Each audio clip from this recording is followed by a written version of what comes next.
꿈속에 근심 있는 사람 주 예수 앞에 다 아뢰어라. 슬픈 마음 있을 때라도 주 예수께 아뢰라. 주 예수 앞에 다 아뢰어라. 주 우리의 친구니 무엇이나 근심하지 말고 주 예수께 아뢰라. 눈물 나며 깊은 한숨 쉴 때 주 예수 앞에 아뢰어라. 은밀한 죄 내게 있더라도 주 예수께 아뢰라. 주 예수 앞에 다 아뢰어라. 주 우리의 증거니 무엇이나 근심하지 말고 주 예수께 아뢰라. 괴로움과 두려움 있을 때 주 예수 앞에 아뢰어라. 내일 일을 염려하지 말고 주 예수께 아뢰라. 주 예수 앞에 다 아뢰어라. 주 친구니 무엇이나 근심하지 말고 주 예수께 아뢰라. 아멘. 아멘. 우리 다 같이 일어나시겠습니다. 기도하시겠습니다. 아버지 하나님, 성령님께서 함께해 주셔서 은혜 충만한 예배, 하나님께서 크게 영광 받으신 예배를 통해서 우리 모두가 마음에 힘을 얻고 이 어지러운 세상에서 하나님께서 우리에게 당부하신 모든 일들을 힘차게 할 수 있는 그런 성도가 될 수 있는 예배 하나님께서 인도하여 주시옵소서. 아멘. 이 땅에서 고난이 있을지라도 그 고난을 딛고 오히려 하나님께서 우리에게 당부하신 모든 일들을, 선한 일들을 힘차게 나아갈 수 있는 힘을 얻는, 위로받는, 능력을 얻는 예배되도록 축복하여 주시옵소서. 우리 중에 육신에 연약한 자, 마음에 근심 있는 자, 하나님 전 앞에 나왔사오니 모두 내려놓고 하나님의 말씀으로 오히려 쉼을 얻고 다시 힘이 충전되는 귀한 역사 있는 예배가 되도록 축복하여 주시옵소서. 감사드리며 예수 그리스도 이름으로 기도했사옵나이다. 아멘. 아멘. 우리 앉으시기 바랍니다. 찬양단 나오셔서 찬양 있으시겠습니다.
아멘. 아멘.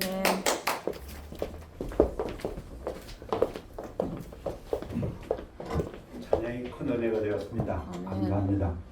하나님께서 영광 받으실 걸 믿고 감사드립니다. 우리 다 같이 일어나시겠습니다.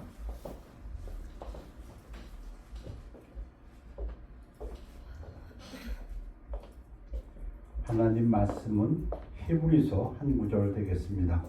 히브리서 4장 16절 교대로 읽겠습니다. 그러므로 우리는 긍휼하심을 받고 때를 따라 돕는 은혜를 얻기 위하여 은혜의 보좌 앞에 담대히 나아갈 것이니라. 말씀 선포를 위해 기도하겠습니다. 아버지 하나님, 하나님 말씀이 능력으로 증거되어서 성령의 능력으로 증거되어서 하나님 홀로 영광 받아 주옵시고 우리 삶에서 많은 귀한 열매로 맺도록 축복하여 주시옵소서. 감사드리며 예수 그리스도 이름으로 기도하였사옵나이다. 아멘. 네. 앉으시기 바랍니다. 그러므로 우리는 긍휼하심, mercy, 자비를 받고 때를 따라 돕는 은혜, grace를 얻기 위하여 은혜의 보좌 앞에 담대히 나아갈 것이니라. 우리의 가슴을 뜨겁게 해주는 말씀입니다. 그래서 우리 암송 구절이고요. 여러분들도 잘 아시는 구절입니다. 그런데 오늘 강조하고 싶은 것은 은혜인데 어떤 은혜냐? 돕는 은혜라는 거죠. help, 도와주는 은혜. 우리가 필요할 때, 그것도 때를 따라서 in time of need, 필요할 때에 급시우라는 그 단어가 있는데요. 농사를 지을 때 딱 필요할 때 내리는 비라는 뜻이랍니다. 정말 은혜로운 비. 농부들이 그 비를 맞으면서 정말 환호하는 비. 그 장면이 생각나네요. 그런데 은혜도 그러한 은혜가 있답니다. 정말 필요할 때 나를 도와주시는 은혜. 할 때, 그때를 따라서 돕는다는 걸 보면은 제가 좋아하는 단어 히브리어 에셀가 있습니다. 창세기에 나옵니다. 아담이 모든 가축과 공중의 새와 들의 모든 짐승에게 이름을 주니라. 아담이 돕는 배필이 없으므로. 한글 성경은 아주 정확히 의역을 했습니다. 의역을 했습니다. 문자 그대로를 아니고 문자 그대로 하면은 합당한 조력자라는 말이 맞습니다. 그리고 더 정확히 에세로 이것만 본다면 헬프라는 뜻입니다. 헬퍼, 돕는 자. 하나님께서 돕는 자가 없으므로 아담이 돕는 자를 하나 만들어줬는데 그게 여러분들 아시는 것 같이 이브입니다. 그러니까 사람에 있어서 돕는 자가 있다. 사무엘이 미스바에서 블레셋하고 전투할 때 블레셋 사람들이 거의 20년 동안 이스라엘 갔다가 점령하고 못살게 굴때 이제 사무엘이 자라서 선지자가 되었고 첫 번째 전투를 합니다. 그때 번제를 드릴 때 블레셋 사람이 이스라엘과 싸우려고 가까이 오매 그날의 여호와께서 블레셋 사람에게 큰 우레, 땀들을 발하여 그들을 어지럽게 하시니 confusion. 그들이 이스라엘 앞에서 패한지라. 20년 동안 이스라엘 괴롭히던 블레셋 군대를 사무엘이 예배를 드렸더니 그때 하나님께서 나타나셔가지고 뭘로? 우레로. 얼마나 공포심을 주었는지 이 블레셋 군대들이 정신이 없어서 그 정말 오합지졸 같은 이스라엘한테도 패했습니다. 그때 사무엘이 돌, 에벤, 히브리어로 에벤입니다. 에벤. 돌을 취하여 미스바와 벤 사이에 세워 이르되 여호와께서 여기까지 우리를 도우셨다 하고 그 이름을 에벤 에셀. 에벤은 돌이고 에셀은 헬프입니다. Stone of Help. 그래서 에벤 에셀. 여기는 미용실에 많이 있더라고요. 도움의 돌을 뜻입니다. Stone of Help or Stone of 에셀. 돕다는 겁니다. 돕다. 우리 암송 구절 제가 몇 개 구약에서 읽습니다. 이스라엘아 여호와를 의지하라. 이 얘기는 이스라엘아 제발 딴 우상 뭐 바알신이라든가 아스라토신 그거 의지하지 말고 여호와를 좀 의지해라. 그는 너희의 에젤 도움이시오. 하나님이 우리의 도움이다. 그리고 너희의 방패시다. 너희를 지켜주는 분이시다. 그때도 에젤입니다. 우리 또 이사야 암송 구절 두려워하지 말라 내가 너와 함께함이니라. 놀라지 말라 내가 네 하나님이 됨이라. 내가 너를 굳세게 하리라. 참으로 너를 도와주리라. 동사입니다. 근데 이것도 에셀입니다. 참으로 나의 의로운 오른손으로 너를 붙들리라. 지금 무슨 얘기를 제가 지금 서론으로 하고 있냐면 사람에게는 도움이 필요하고 하나님이 그 지금 도움이시다. 내가 산을 향하여 눈을 들리라. 나의 도움이 어디서 올까? 이거는 굉장히 중요한 질문이라고 저는 개인적으로 생각합니다. 모든 어려운 일을 당할 때 먼저 질문해야 되는 질문이라고 믿습니다. 병이 났습니다. 사업에 문제가 생겼습니다. 내가 하고자 하는 어떤 방해물이 있습니다. 적이 있습니다. 나를 공격합니다. 하여튼 어떠한 인생의 문제에 있어서 나에게 가지고 있는 것은 이거밖에 없는데 내가 해야 될 일은 이만큼 되고 내가 시간이 없는데 내 능력이 없는데 하여튼 모든 상황에 있어서 개인적으로는 첫 번째 질문은 이거라고 합니다. 내가 어디서 도움을 얻을까? 이 질문을 잘 대답해야 됩니다. 나의 도움은 천지를 지으신 여호와에게서로다. 나의 도움은 하나님으로부터 온다. 근데 그분은 천지를 지으신 전능자이다. 그 얘기는 이런 얘기가 됩니다. 하나님이 나를 도우면 그 어떤 것도 막을 수가 없다. 그런 뜻입니다. 이 믿음이 제일 먼저 우리 마음 안에 확고히 잡아야 됩니다. 아픕니다. 좋은 약도 구합니다. 좋은 의사도 필요합니다. 그러나 나의 도움은 하나님한테서 온다는 겁니다. 의사도 실수할 수 있고 약도 잘못될 수 있고 뭐 돈 필요하죠. 돈 대주는 자금력도 필요하고 다 필요한데 그러나 나에게 도움 주는 분이 먼저 하나님이어야 된다. 이 대답을 올바르게 해야 된다고 저는 개인적으로 믿습니다. 하나님이 돕는다면 막을 수 있는 것은 어떤 것도 없다고 생각합니다. 그러나 사람이 돕는다면 그 사람은 때로는 그 사람 본의가 아닐지라도 돕지 못할 수도 있습니다. 맞습니까? 아무리 돈이 많아도 우리 보통 그냥 흔히 하는 얘기로 아무리 삼성의 재벌 회장이라 할지라도 못 고치는 건 못 고치는 거고. 그래서 예수님은 신약에서 돈을 사랑하지 말고 있는 바를 족한 줄로 알라. 그가 친히 말하기를 내가 결코 너를 버리지 않냐고 너희를 떠나지 아니하리라. 돈 의지하지 말고 예수님 의지하라. 그러므로 우리가 담대히 말할 때 주는 나를 돕는 이시니 나를 누가 도와주어야 되느냐? 이 질문 정말 잘 대답해야 됩니다. 그리고 거기에 움직여야 됩니다. 아이고 저 사람이 나 안 도와주면 안 되는데 근데 저 사람이 지금 나한테 나쁜 짓을 하라고 하는데 요것만 할 수 없지? 아니요. 쉬운 버전으로 얘기하면 그렇게 됩니다. 내가 무서워하지 아니하겠노라. 사람이 내게 어찌하리요 하노라. 여러분 예수님도 그렇고 예수님이 이제 승천하시면서 우리에게 성령을 주실 때 이런 말씀하시면서 주십니다.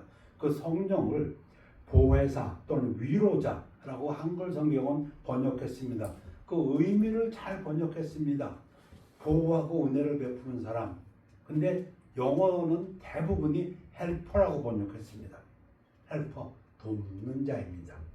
성령이 우리 안에 계시는데 돕는 자가 계시다. 곧 아버지께서 내 이름으로 보내신 성령, 그가 너에게 모든 것을 가르치고 내가 너에게 말한 모든 것을 생각나게 하리라. 그래서 로마서에서는 이와 같이 성령도 우리의 연약함을 도우시나니, 하나님은 우리의 도움이시고 도우시는 분이고 예수님도 우리를 도우시는 분, 히브리서에서도 우리의 연약함을 감당하셨사오니 우리를 도우실 수 있다 했습니다. 본 회퍼라는 독일 루터교 목사가 히틀러 당시에 있다가 죽은 목사입니다. 근데 이분의 그 신학이 참 독특합니다. 교회는 오직 타인을 위해 존재할 때에만 교회이다. The church is the church only when it exists for others. 이분의 신학의 독특한 것은 다 우리가 크리스천의 본질은 무엇이냐? Being for others. 다른 사람을 위해서 존재하는 사람이 크리스천이다. 이렇게 보는 사람입니다. 20세기 독일의 천재적인 신학자라고 흔히 얘기합니다. 일상 속에서 우리는 우리가 주는 것보다 훨씬 더 많이 받는다는 사실을 거의 깨닫지 못하며 오직 감사함을 통해서만 삶이 풍요로워진다. 천재의 말인 것 같습니다. 여러분, 우리의 삶 지나고 보면 우리가 주는 것보다 훨씬 많은 은혜를 받았다고 느낍니다. 오늘 설교 제목은 때를 따라 돕는 사람이 됩시다. 우리가 때를 따라 돕는 은혜를 받기 위하여 주의 전에 나옵니다. 다음대에 맞습니다. 그렇다면 그리고 하나님도 도움을 주시는 분이고 예수님도 우리를 도와주시는 분이고 성령님도 우리를 도와주시는 분입니다.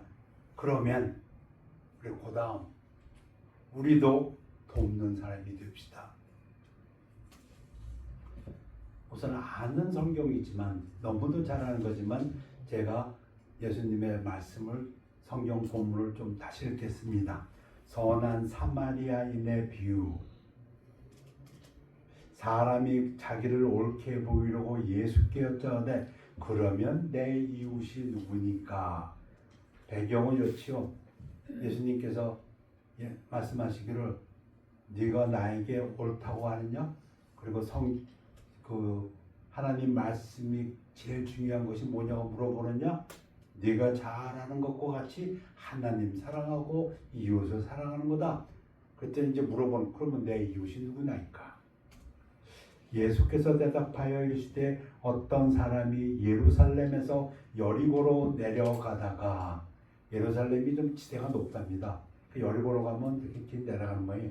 강도를 만남에 강도들이 그 옷을 벗기고 때려 거의 죽은 것을 버리고 갔더라. 거의 죽었어요.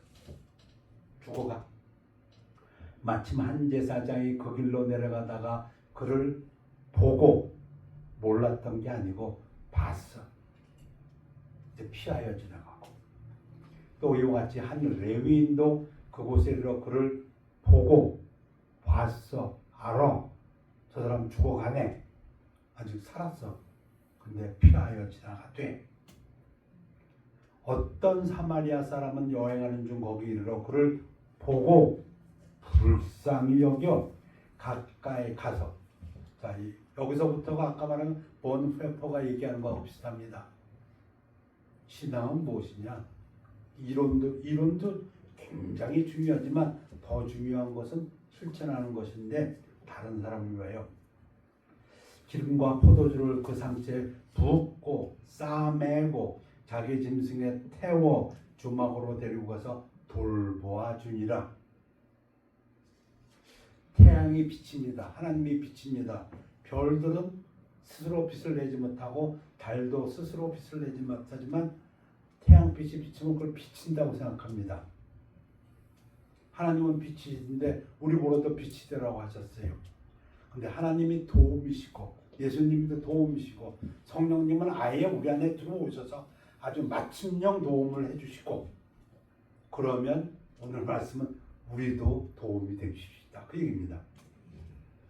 그 이튿날 그가 주막 주인에게 데나리온 둘 이틀치 월급이니까 지금으로 치면 한 300불, 400불 이틀치 임금 내어주면 이 사람을 돌보아주라. 비용이 더 들면 내가 돌아올 때까지 갚으리라. 그래서 우리가 잘 배운 것처럼 시간을 투자하고 재능을 투자하고 돈을 투자해서 도왔다는 겁니다. 내 생각에는 이 세 사람 중에 누가 강도 만난 자의 이웃이 되겠느냐? 이르되 자비를 베푼 자니이다. 예수께서 이르시되 가서 너도 이와 같이 하라. 이 예수님 말씀입니다. 여러분, 강도 만난 사람이 어떤 사람이었어요? 몰라요. 성경이 더욱하여서 그 사람이 어떤 부자였는지 가난한 사람이었는지 뭐 좋은 사람이었는지 나쁜 사람이었는지 키가 큰 사람이었는지 키가 작은 사람이었는지 요즘식으로 하면은 옷을 잘 입은 부자였는지 아주 잊지 못한 가난한 사람이었는지 아니면 백인인지 흑인인지 뭐 멕시칸인지 한국 사람 몰라요. 거의 상관없어. 중요한 거는 그가 in time of need 누가 도와주지 않으면 위험한 상황에 있었다는 거예요. 구약 우리가 잘 아는 말씀들 상기해 봅니다. 가난한 자를 불쌍히 여기는 것은 여호와께 구워드리는 것이니 그 얘기는 여호와가 가난한 사람들을 불쌍히 여기니까 구약에서 가르치는 겁니다. 그래서 여러분 잘 배우지 않았습니까? 이스라엘 사람들에게 야 너들 추수할 때 그 반 모퉁이는 그건 놔둬. 가난한 과부 고아들이 오면서 떨어진 거 주워가게. 그리고 땅에 떨어진 거 줍지 마. 그들 몫이야. 그게 뭐 가난한 사람들을 여호와께서 불쌍히 여기시니까 옷을 담보 맡겼으면 해지기 전에 돌려줘. 아직 돈을 못 갚았는데요. 그러지 마. 뭐야? 하나님이 가난한 자를 불쌍한 자를 불쌍히 여기시니까. 근데 그 불쌍한 사람을 도와주면 여호와께 구워주는 거라고 했어요. 세상에 여호와께 구워지면 그 사람이 잘못되고 싶어도 못될 가능성이 없다고 생각합니다. 하나님이 도와주시면. 다윗이 아직 왕이 되지 못했을 때, 이스라엘 왕이 되지 못했을 때 사울에게 막 쫓기고 있을 그때입니다. 그때 갓 사람들, 므낫세 사람들 중에서 그때 성령이 30명의 우두머리 아마새를 감싸시니 이르되 다윗이여 우리가 당신에게 속하겠고 이새의 아들이여 우리가 당신과 함께 있으리니 당신 지금 목숨을 구걸해서 사울 왕으로 도망가고 있는데 우리가 당신 도와주겠다 그 얘기입니다. 근데 이게 지금 성령의 감동을 받아서 지금 이 아마새가 얘기를 한답니다. 무슨 얘기를 하냐면 원하건대 평안하소서 당신도 평안하고 당신을 돕는 자에게도 평안이 있을지니 이는 당신의 하나님이 당신을 도우심이니이다. 이게 무슨 얘기예요? 지금 아마새의 머릿속에 들어가 보면 지금 성령이 지금 역사에서 어떻게 되냐면 하나님이 다윗을 돕고 있으니까 내가 다윗을 도우면 하나님이 나도 도와준다. 그 얘기입니다. 이게 됩니까? 그랬더니 다윗이 이 사람들을 받아들여 군대 지휘관을 삼았다. 그래서 그들이 다윗의 밑에 있던 용사들이 됩니다. 다윗을 위해서 목숨 걸고 싸우는. 사도행전 처음에 사도행전은 잘 읽어야 된다고 우리가 배웁니다. 왜냐하면 이게 변화하는 세대에 있던 글이기 때문에 초기 사역과 후기 사역이 다르고요. 근데 초기 사역에 아주 유명한 구절이 있습니다. 많이 설교되지는 않습니다. 왜냐하면 이게 공산주의하고 좀 비슷한 맥락으로 들리기 때문에. 근데 분명한 것은 사실입니다. 뭐가 사실이냐? 믿는 무리가 한 마음과 한 뜻이 되어 모든 물건을 서로 통용하고 자기 재물을 조금이라도 자기 것이라 하는 이가 하나도 없더라. 사도들이 큰 권능으로 주 예수의 부활을 증언하니 무리가 큰 은혜를 받으니까 그 중에 가난한 사람이 없으니. 무리 중에 있는 사람들은 가난한 사람이 없어졌다는 겁니다. 이는 밭과 집 있는 자는 팔아 그 판 것의 값을 가져다가 사도들의 발 앞에 두매 그들이 각 사람의 필요를 따라 나누어 줌이라. 그들이 물질을 쉐어했다는 겁니다. 그들이 없는 자들을 위해서 기꺼이 자기의 재물을 내놓았다는 얘기입니다. 그런가 하면 우리가 잘 아는 것처럼 왜 교회에 집사라는 직분이 생겼습니까? 교회에서 하는 일을 갖다가 돕기 위해서. 무슨 일? 가난한 자를 돕는 일, 과부를 돕는 일. 이게 교회에서 해야 될 일이었기 때문에. 그때의 제재가 더 많아졌는데 헬라파 유대인들이 자기들 과부들이 매일의 구제에 빠짐으로, 그러니까 초기 교회에서 중요한 것이 무엇이었냐면은 그들이 함께 모여서 믿음 생활할 때 가난한 자가 없어야 된다. 굶는 자가 없어야 된다. 쉽게 얘기하면 지금이야 돈의 개념이 다르겠지만 옛날에 가난하다는 것은 먹지 못하는 거였으니까. 12사도가 모든 제자를 불러 이르되 우리가 하나님의 말씀을 제쳐놓고 접대 구제를 있었는 것이 마땅하지 아니하니. 그럼 누가 하고 있었냐? 사도들이 그 일을 하고 있다다 이거죠. 구제하는 일을, 과부들에게 음식 나눠주는 일을. 그래서 이건 아니다. 사도들은 말씀을 전해야 되는데 교회에서는 구제를 해야겠으니까 이 일을 담당할 사람들을 뽑자. 그래서 집사를 뽑게 됐습니다. 형제들아 너희 가운데서 성령과 지혜가 충만하여 칭찬받는 사람 7 집사를 택하라. 우리가 이 일을 그들에게 맡기고. 이 부분을 다시 인용하는 이유는 교회 사역에 중요한 것이 돕는 것이다. 가난한 사람들을. 그래서 요한 1서에서 제일 오랫동안 살았다는 12사도 중에 요한은 누가 이 세상의 재물을 가지고 형제의 궁핍함을 보고도 도와줄 마음을 닫으면 하나님의 사랑이 어찌 그 속에 거하겠냐. 자녀들아 우리가 말과 혀로만 사랑하지 말고 행함과 진실함으로 하자. 몇 구절 읽고 끝내겠습니다. 범사에 여러분에게 모본을 보여준 같이 수고하여 약한 사람을 돕고.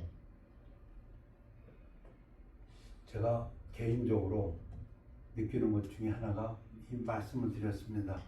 우리가 어떤 일을 당할 때 첫 번째 질문해야 될 것이 나를 도와줄 것이 뭐냐, 내 도움이 어디서 오냐, 여기에 대한 분명한 대답을 하고 나아가자는 것.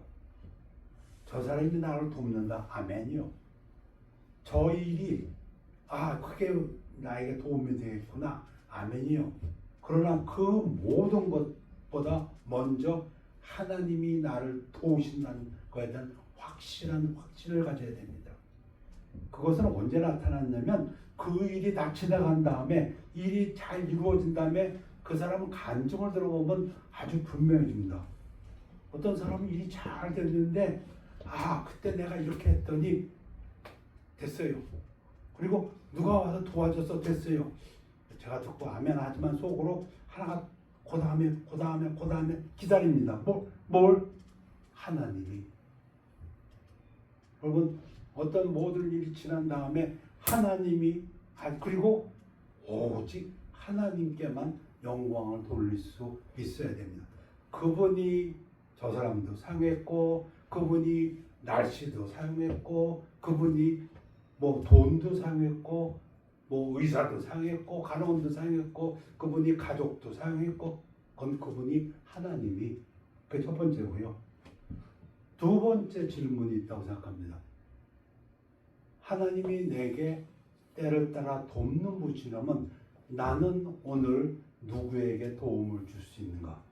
이 질문도 우리가 스스로에게 해야 된다고 믿습니다. 유대인들의 제가 이해하지 못했던 것 중에 하나가, 유대인들이 지금도 탈무드를 배울 때 두 사람이 계속 질문을 한다고 합니다. 질문하고.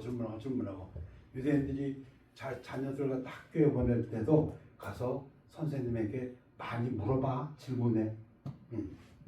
근데 이제 나이가 들고 나니까 무엇을 질문하느냐가 참 중요하구나. 그 중요한 질문이 또 있습니다. 뭐냐면, 지금 오늘 하나님이 나를 잠자리에서 일으켜 주셨고 나에게 새로운 삶을 또 주셨는데 나는 오늘 누구에게 도움을 줄 수 있을까? 일본의 소설가 중에서 베스트셀러 게로록, 라는 베스트셀러를 쓴 여자가 있습니다. 늙은이에게 주는 계명 뭐 이런 거예요, 제목을. 근데 그분이 뭐라냐면 나이가 들었다는 것이 뭘까 자기가 곰곰이 생각해 보니까 받는 것을 당연히 여기는 사람은 늙은 사람이라는 겁니다. 그냥 뭐든지 받으려고만 하는 사람, 그 사람은 늙었다는 겁니다. 오히려 줄 때 그 사람이 젊은 사람이라는 겁니다. 두 번째 질문, 하나님 말씀에 도우라고, 약한 사람을 돕고, 아무 일에든지 다툼이나 허용으로 하지 말고 오직 겸손한 마음으로 각각 자기보다 남을 낮게 여기고 각각 자기를 돌볼 뿐더러 또한 각각 다른 사람의 일을 돌보아 다른 사람의 일을 볼 줄 아는 눈이 있어야 됩니다.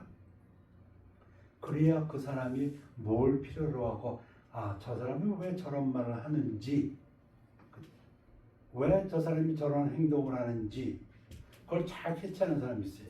심지어 짐승들이 하는 걸 보고도 저놈이 지금 뭘 원하는구나 잘 캐치하는 사람이 있더라고요. 내가 누구에게 도움이 될 수 있을까? 나의 기쁨을 충만하게 하라. 우리가 선을 행하되 낙심하지 말지니 포기하지 아니하면 때가 이르면 거두리라. 거두리라라는 거랑은 이 추수의 단어 아닙니까? 하비스트. 그러면 이 선을 행하는 거는 어떤 의미를 내포하고 있냐면 씨 뿌리는 거라는 거예요. 씨를 뿌리면 때가 되면 거둔다 그 얘기입니다. 근데 지금 무슨 씨를 뿌리냐? 선을 행하는 걸 가지고 씨 뿌린다고 했습니다. 우리가 남을 돕는 마음을 가지고 그들에게 씨를 뿌릴 때 낙심하지 말라. 때가 되면 걷는다. 그러므로 우리는 기회 있는 대로 모든 이들에게 착한 일을 하되 더욱 믿음의 가정들에게 할지니라. 읽고 마치겠습니다. 그러므로 우리는 긍휼하심을 받고 때를 따라 돕는 은혜를 얻기 위하여 은혜의 보좌 앞에 담대히 나갈 것입니다. 은혜의 보좌 앞에 담대히 나왔습니다. 근데 그 은혜가 무슨 은혜입니까? 도와주는 은혜입니다. 우리를 도와주는 은혜. 언제? 때를 따라 필요할 때마다 도와주는 은혜를 저는 받기 위해서 이 전에 나왔습니다. 그런데 나왔더니 하나님이 성령님께서 또 우리에게 얘기하십니다. 너희가 잘 아는 것과 같이 사해는 받기만 해가지고 소금바다가 됐지만 갈릴리 호수는 받은 걸 다시 내보내니까 늘 그 물이 많고 그 물에 사는 고기가 풍성하지 아니하냐. 지금도 낚시질 한다니까. 우리도 그러한 사람이 되라고 하십니다. 빛 되신 하나님께서, 도움이신 하나님께서 우리도 작은 빛이 되라고 말씀하시고 우리도 작은 예수가 되어서 때를 따라 돕는 사람이 되라고 말씀하십니다. 기도하겠습니다. 아버지 하나님, 하나님께서 감사드립니다. 저희들에게 주신 말씀이 성령님의 도우심으로 우리 삶에서 열매 맺을 것을 믿고 감사드립니다. 우리 주 예수 그리스도 이름으로 기도하였사옵나이다. 아멘.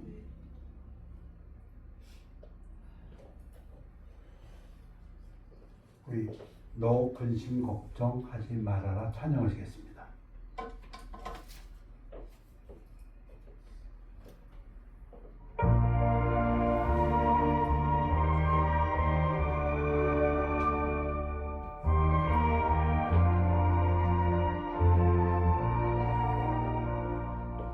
너 근심 걱정 말아라 주 너를 지키리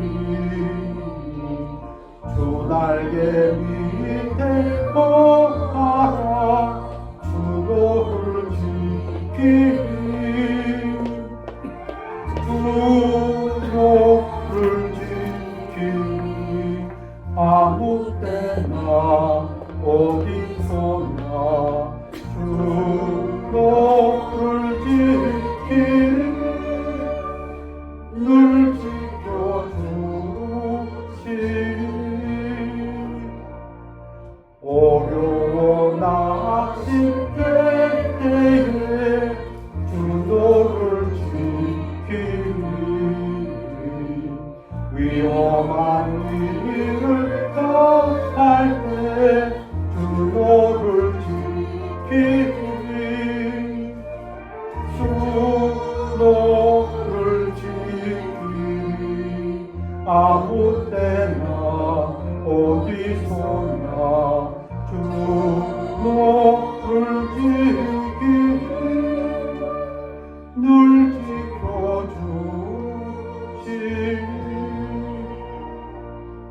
노슬꽃 미리 하시고 주 너를 지키리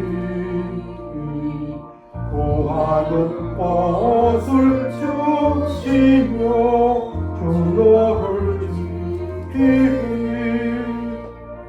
주 너를 지키리 아무 때나 어디서나 주를 지키리 늘 지켜주시리.